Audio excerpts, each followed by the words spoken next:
जब हम करेंगे तो पता लग ही जाएगा। सलमान खान का करेंगे, मारेंगे ही जाएंगे, जोधपुर में मारेंगे तो पता लग जाएगा।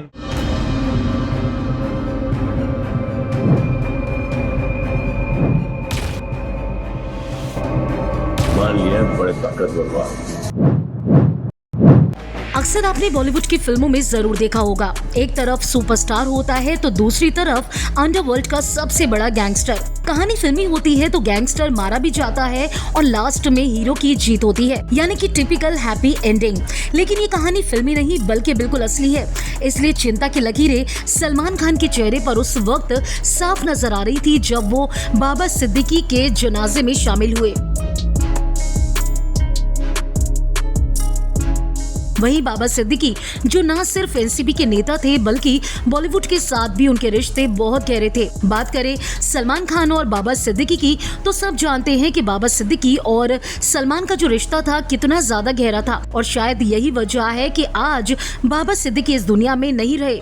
12 अक्टूबर की देर रात जब बाबा सिद्दीकी की दिन दहाड़े गोली मारकर हत्या कर दी गई और इस पूरे हत्याकांड का जिम्मा लिया लॉरेंस बिश्नोई गैंग ने, जो अक्सर सलमान खान को लेकर काफी सारी धमकियां देता नजर आ जाता है। सोशल मीडिया पर एक पोस्ट भी वायरल हुआ था बाबा सिद्दीकी के जाने के बाद कि जो भी सलमान खान का करीबी होगा या उनके साथ नजर आएगा वो लॉरेंस बिश्नोई गैंग के निशाने पर होगा, और शायद यही वजह थी कि बाबा सिद्दीकी जो हैं सलमान खान के करीबी थे और इसी वजह से उन्हें सरेआम मौत के घाट उतार दिया गया। अब हालात ये है कि मुंबई पुलिस हो या फिर महाराष्ट्र के सियासतदान, सब जगह अनहोनी के डर से खौफजदा माहौल है। सलमान खान के करीबी दोस्त रहे एनसीपी नेता बाबा सिद्दीकी की हत्या ने उन लोगों के लिए एक मैसेज छोड़ दिया है कि जो भी सलमान खान के करीब जाएगा, ये उनके साथ नजर आएगा, लॉरेंस बिश्नोई उसे मौत के घाट उतार देगा। एनसीपी नेता बाबा सिद्दीकी की हत्या ने उस मुंबई में सनसनी मचा दी थी जो कि अंडरवर्ल्ड को बेहद करीब से जानता है। हाजी मस्तान से लेकर दाऊद इब्राहिम तक मुंबई ने अंडरवर्ल्ड के बड़े माफियाओं को झेला है, लेकिन पंजाब के लॉरेंस बिश्नोई गैंग का तौर तरीका मुंबई या गैंगस्टर से काफी अलग है। जेल में बंद लॉरेंस बिश्नोई का गैंग टारगेटेड किलिंग के लिए कुख्यात है। वो शार्प शूटर्स के जरिए वारदातों को अंजाम देने के लिए जाना जाता है। पंजाब हो या फिर मुंबई या कनाडा, अमूमन तो ये गैंग वॉर ही दुश्मनी की वजह बनती है, लेकिन बॉलीवुड सुपरस्टार सलमान खान के मामले में लॉरेंस गैंग के लिए मामला थोड़ा सा पर्सनल है, इसलिए खतरा कहीं और ज्यादा है। अब ऐसे में सवाल ये उठता है कि आखिर लॉरेंस बिश्नोई को सलमान खान से ऐसी क्या दिक्कत है कि वो उनकी जान के पीछे हाथ धोकर पड़ गया है। आज की अपनी खास रिपोर्ट में हम आपको बताएंगे कि लॉरेंस बिश्नोई और सलमान खान के बीच 26 साल पुरानी दुश्मनी की आखिर वजह क्या है। कुछ टाइम पहले ही जेल से लॉरेंस बिश्नोई का एक इंटरव्यू सामने आया था जिसमें उसने सलमान खान को जान से मारने की धमकी दी। जब वो पत्रकार ने पूछा कि कोई और रास्ता होगा तो बिश्नोई ने कहा कि सलमान खान को जोधपुर में बिश्नोई समाज के मंदिर में जाकर माफी मांगनी होगी, लेकिन सलमान खान ने तब से लेकर अब तक इन सब चीजों पर ना तो कभी रिएक्शन दिया और ना ही बिश्नोई समाज के सामने माफी मांगी। वैसे आपको बता दें कि लॉरेंस बिश्नोई और सलमान खान के बीच की ये जो कंट्रोवर्सी है ये 26 साल पुरानी है। दरअसल ये पूरी कंट्रोवर्सी सलमान खान की तरफ से शूटिंग के दौरान काले हिरण को मारने से शुरू हुई।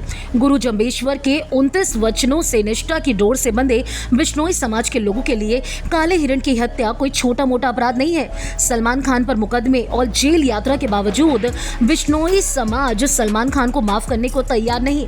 बिश्नोई समाज के लिए आखिर काले हिरण का शिकार इतना परेशान करने वाला क्यों था? इसके पीछे गहरे धार्मिक कारण भी है। दरअसल बिश्नोई समाज की नींव गुरु जंबेश्वर या जम्बूजी महाराज ने रखी। उन्होंने अपने समाज के लिए 29 नियम बनाए जिसमें शुद्ध शाकाहार से लेकर पर्यावरण और पशु पक्षियों की रक्षा जैसे वचन शामिल हैं। गुरु जंबेश्वर के बाद बिश्नोई समाज के लोगों ने 29 वचनों को अपने दिल से लगाकर रखा, और यही वजह है कि सलमान खान ने जब शूटिंग के टाइम पर काले हिरण का शिकार किया उस टाइम से लेकर अब तक लॉरेंस बिश्नोई जो है उसके निशाने पर सलमान खान आ चुके हैं। दरअसल 1998 में जोधपुर में फिल्म हम साथ साथ की शूटिंग के दौरान सलमान खान अपने साथी कलाकारों के साथ शिकार पर गए थे। 27-28 सितंबर 1998 की रात घोड़ा फार्म हाउस में काले हिरण का शिकार किया गया। इसका इल्जाम आया बॉलीवुड के भाईजान सलमान खान पर।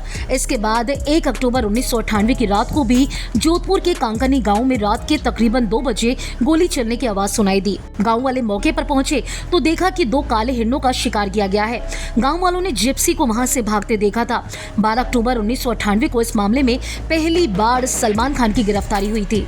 5 दिन जेल में रहने के बाद 17 अक्टूबर 1998 को सलमान खान जमानत पर जोधपुर जेल से रिहा हो गए। 5 अप्रैल 2018 को काले हिरण शिकार मामले में सलमान खान को दोषी करार देते हुए 5 साल की सजा सुनाई गई। 7 अप्रैल 2018 को सलमान खान को 50,000 रुपए के मुचलके पर जमानत मिल गई और वो उसी दिन रिहा भी हो गए। सलमान खान और काले हिरण केस में बिश्नोई समाज से आने वाले लॉरेंस बिश्नोई की एंट्री हुई।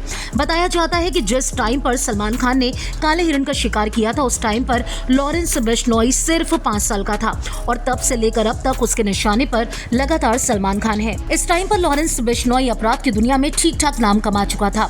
लॉरेंस बिश्नोई ने ऐलान किया कि जिस किसी ने भी काले हिरण का शिकार किया है उससे बदला लेकर रहेगा, इसके साथ ही उसे जिंदा भी नहीं छोड़ेगा। इशारा उसका सलमान खान की तरफ था। लॉरेंस गैंग ने जब सिद्धू मूसेवाला की हत्या की उसके बाद से ये गैंग इंडिया के मोस्ट वांटेड गैंग में शुमार हो गया। Lawrence Bishnoi singer Sidhu Moosewala murder case में साल 2022 से इस टाइम पर जेल में बंद है, लेकिन कहा जाता है कि जेल से ही वो पूरा अपना गैंग चलाता है, सब कुछ अंदर बैठकर ऑपरेट करता है। विदेशों में बैठे गोल्डी बराड़ जैसे उसके साथी लॉरेंस के एक इशारे पर वारदात को अंजाम दे देते हैं। लॉरेंस जेल से ही अपने लोगों की मदद से सलमान पर हमला करवा चुका है। लॉरेंस बिश्नोई कॉलेज की राजनीति से ज़रायाम की दुनिया का सबसे बड़ा चेहरा पिछले कुछ सालों में ही बना है। वो कई हाई प्रोफाइल मर्डर्स में शामिल रहा। हैरानी की बात यह है कि इन सभी मर्डर्स की प्लानिंग जेल में होती है, फिर शूटर्स को हायर किया जाता है और वारदात को अंजाम दे दिया जाता है। बाबा सिद्दीकी की हत्या की प्लानिंग भी पटियाला जेल में हुई। लॉरेंस गैंग के गुर्गों ने मोहम्मद जिशान अख्तर को बाबा सिद्दीकी की हत्या की जिम्मेदारी दी। जिशान जून में ही जेल से बाहर आया था। लॉरेंस गैंग जेल में बंद अपराधियों को अपनी गैंग में शामिल करता है। जेल से बाहर निकलकर वो लॉरेंस गैंग के लिए सुपारी किलिंग करते हैं। पंजाबी यूनिवर्सिटी छात्र राजनीति से लॉरेंस ने अपराध की दुनिया में एंट्री ली थी। कई बार अरेस्ट हो चुका है लॉरेंस बिश्नोई, लेकिन उसका नाम देश भर में तब चर्चा में आया जब उसने मशहूर सिंगर सिद्धू मूसेवाला की हत्या करवा दी। लॉरेंस पर पहला केस अटेम्प्ट टू मर्डर का दर्ज हुआ था जब उसने छात्र चुनावों के सामने खड़े एक उम्मीदवार पर हमला कर दिया था। जून 2022 तक लॉरेंस पर 36 क्रिमिनल केस दर्ज किए जा चुके हैं। एनआईए की चार्जशीट के मुताबिक लॉरेंस गैंग में 700 से ज्यादा शूटर्स हैं, जिनमें से 300 तो अकेले पंजाब में हैं। पहले पंजाब तक ही लॉरेंस गैंग सीमित था, लेकिन अब बिश्नोई गैंग पूरे तरीके से पंजाब, यूपी, हरियाणा, महाराष्ट्र, दिल्ली, राजस्थान समेत पूरे उत्तर भारत में फैला हुआ है। वहीं कनाडा में बैठा गोल्डी बराड़ गैंग के इंटरनेशनल ऑपरेशंस को अंजाम देता है। लॉरेंस गैंग के बारे में कहा जाता है कि ये उसी तरह से बढ़ रहा है धीरे धीरे जैसे 90s में दाऊद इब्राहिम का गैंग बढ़ा था। लेकिन लॉरेंस की खास बात है कि वो खुलकर दाऊद इब्राहिम के गुर्गों को धमकी देता है। ये कहानी फिल्मी नहीं है, इसलिए कौन विलन है कौन हीरो ये तय करना इतना आसान भी नहीं। लॉरेंस का सलमान खान से पंगा बिश्नोई समाज की भावनाएं आहत करने को लेकर है, लिहाजा इस मुद्दे पर अब दोनों तबकों से आवाजें आती रहती हैं। सलमान खान सुपरस्टार हैं, जाहिर है उनके चाहने वाले बड़ी तादाद में हैं। वो सलमान खान की सुरक्षा को लेकर काफी परेशान है, लेकिन एक तरफ लॉरेंस बिश्नोई है जिसने काले हिरण शिकार मामले में सलमान खान को निशाना धार्मिक वजहों का हवाला देकर बनाया है, इसलिए कहानी बेहद उलझी हुई है। बिश्नोई गैंग खुद के राष्ट्रवादी होने का दावा भी करता है, भगत सिंह को अपना हीरो मानता है, लेकिन जुर्म तो जुर्म होता है, चाहे वो कोई शख्स हत्या करे या फिर काले हिरण जैसे जीव का। लेकिन जंगल का कानून बदले को कानून मानता है। सभ्य समाज में कानून का राज होता है। सलमान खान से बदला लेने की सनक उसी जंगल के कानून को अमली जामा पहनाने की कोशिश है। लेकिन सवाल ये भी है, क्या काला हिरण शिकार मामले में बॉलीवुड सुपरस्टार के शामिल होने के बाद जो कानून व्यवस्था है वो क्या पूरे तरीके से ढीली पड़ गई है?